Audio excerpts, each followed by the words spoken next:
Sou Jefferson Vinícius Rodrigues, eu tenho atualmente 30 anos, né? Fiz recentemente 30 anos. Sou natural de Paysandu, mas moro aqui em Maringá desde os 6 anos de idade. De formação, estudei a vida toda o ensino fundamental e médio, né? Em escola pública. E o ensino superior eu fiz na Unicesumar, uma universidade privada, né? Eu tenho também 2 especializações, uma em docência no ensino superior e uma em Direito Civil e Processo Civil. Também no ano de 2025 concluí meu mestrado, então minha titulação maior, né, de formação é o mestrado.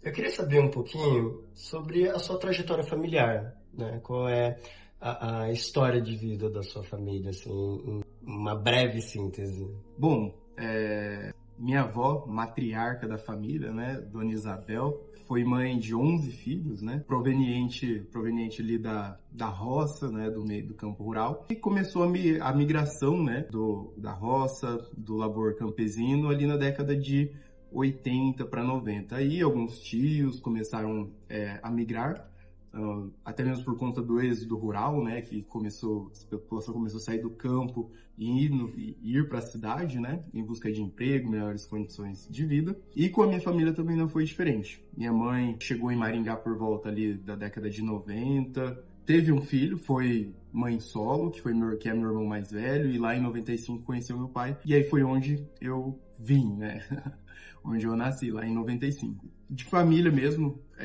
o núcleo familiar foi formado por mim, minha mãe e também meu irmão. Basicamente, minha mãe criou nós dois sozinha, né? Mas também teve um apoio sempre da família maior, dos meus avós. Então, ela saía para trabalhar e eu ficava com os meus avós.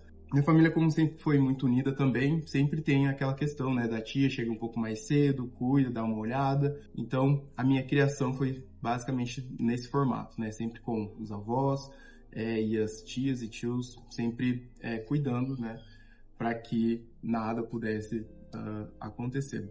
Esse histórico familiar, né, do lado do meu pai, eu tenho mais 5 irmãos. A primeira pessoa, né, que se formou foi a minha irmã mais velha, se formou em História, então a primeira pessoa a concluir o ensino superior foi a minha irmã mais velha. E por parte materna, né, por parte da minha mãe, da família, eu fui o primeiro a concluir, a ingressar e concluir também o ensino superior e sendo o primeiro advogado, o primeiro mestre, né, então basicamente primeiro em muita coisa quando a gente se trata de uma formação acadêmica escolar, né.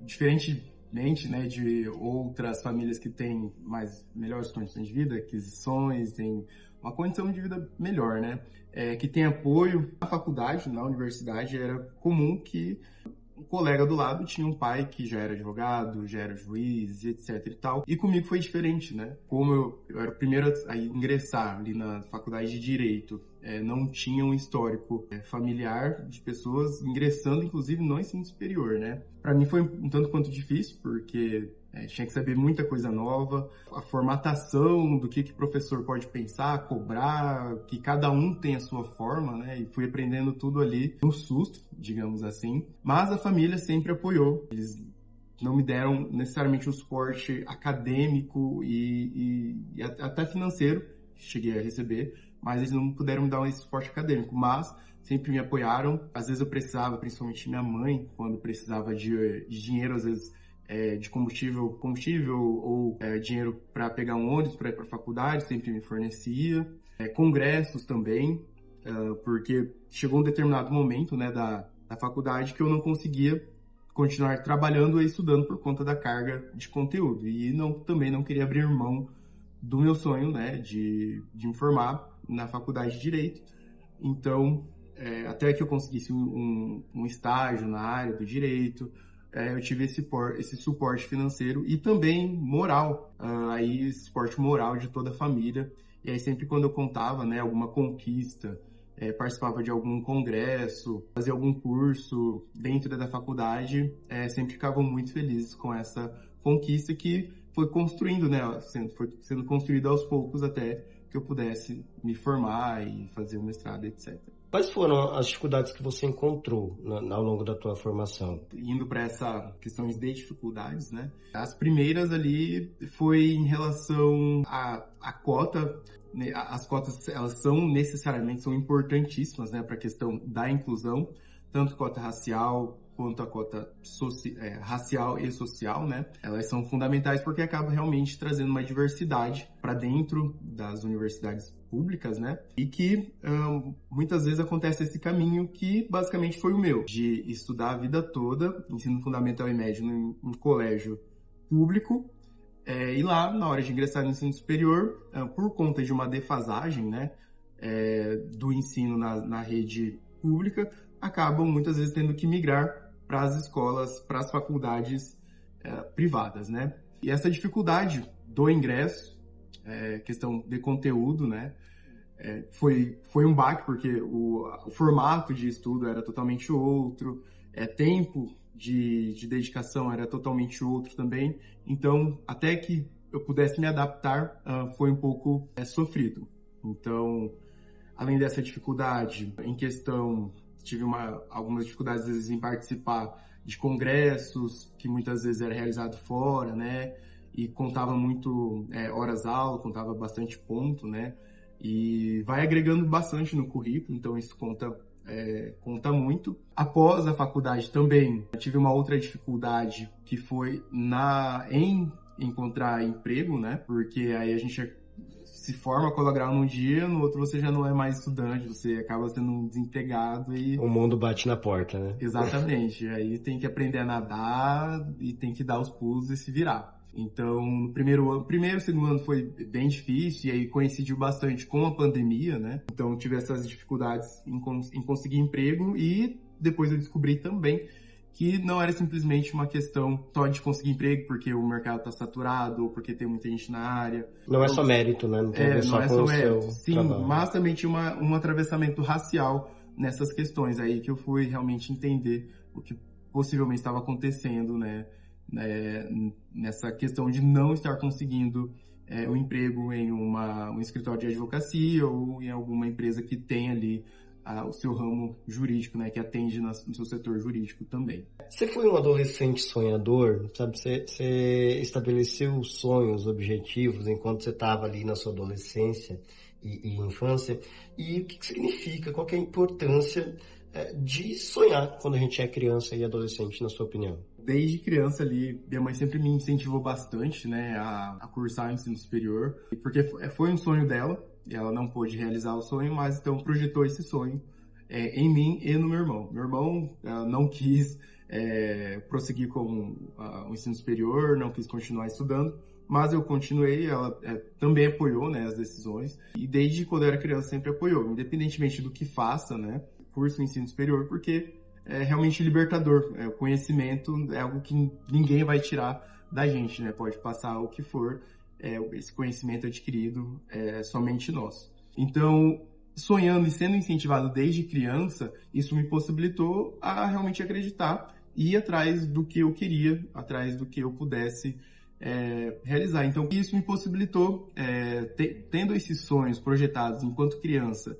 e já traçando um sonho, né, projetando, eu costumo falar que os sonhos, eles têm que ser transformados em objetivos, né, porque a partir do momento em que a gente tem objetivos, a gente consegue também traçar rotas, caminhos para que a gente possa traçar ações para ir atrás desse objetivo / sonho, né. Basicamente, o que eu sonhei, que eu não tive acesso, né, através do estudo, levando em consideração também que toda uma coletividade, né, toda uma rede, uma cadeia, também tem que me possibilitar isso, né, me concedendo um salário bom, um salário digno, né, concedendo também uma jornada de trabalho digna também, porque às vezes eu posso ganhar bem, ou ganhar razoavelmente bem, e não ter tempo para poder também usufruir desse benefício, né.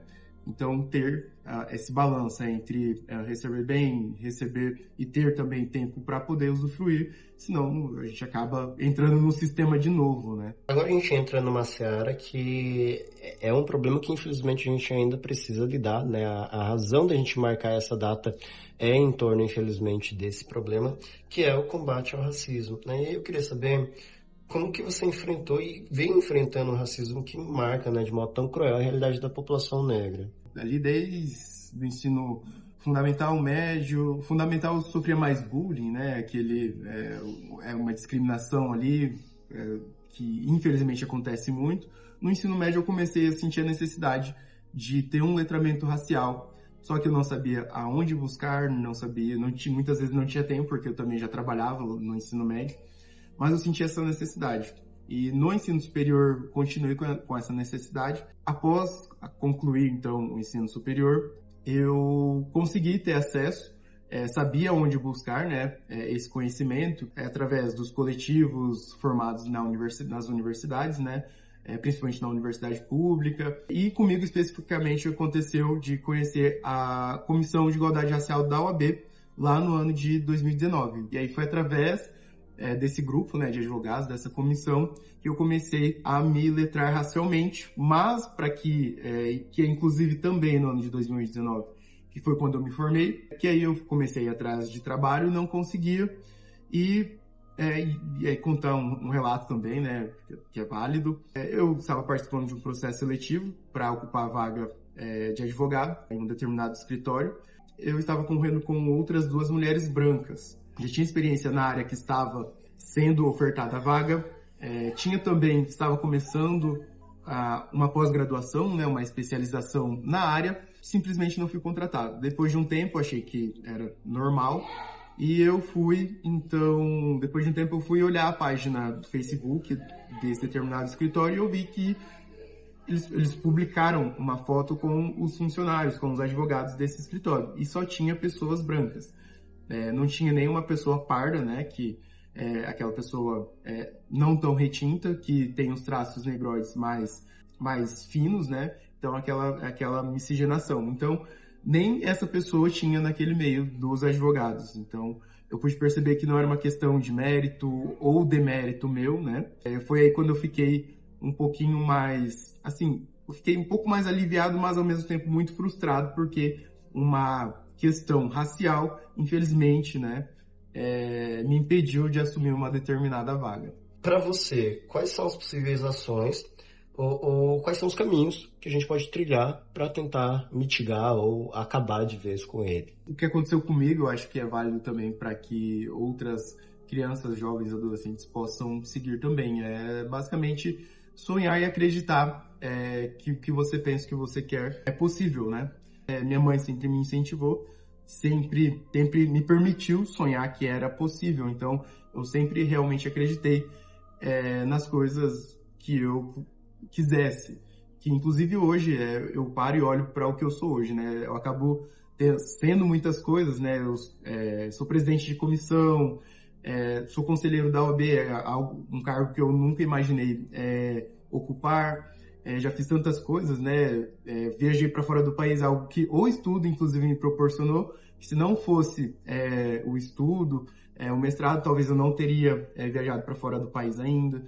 Então, realmente, sonhar e acreditar que é possível. Então, inclusive hoje, eu penso que eu continuo sonhando, né? E transformar esse sonho em ação também, para que a gente possa realmente alcançar. E outra coisa que aí trago um atravessamento racial, né, é buscar conhecer as formas que o racismo pode estar presente na nossa vida, né?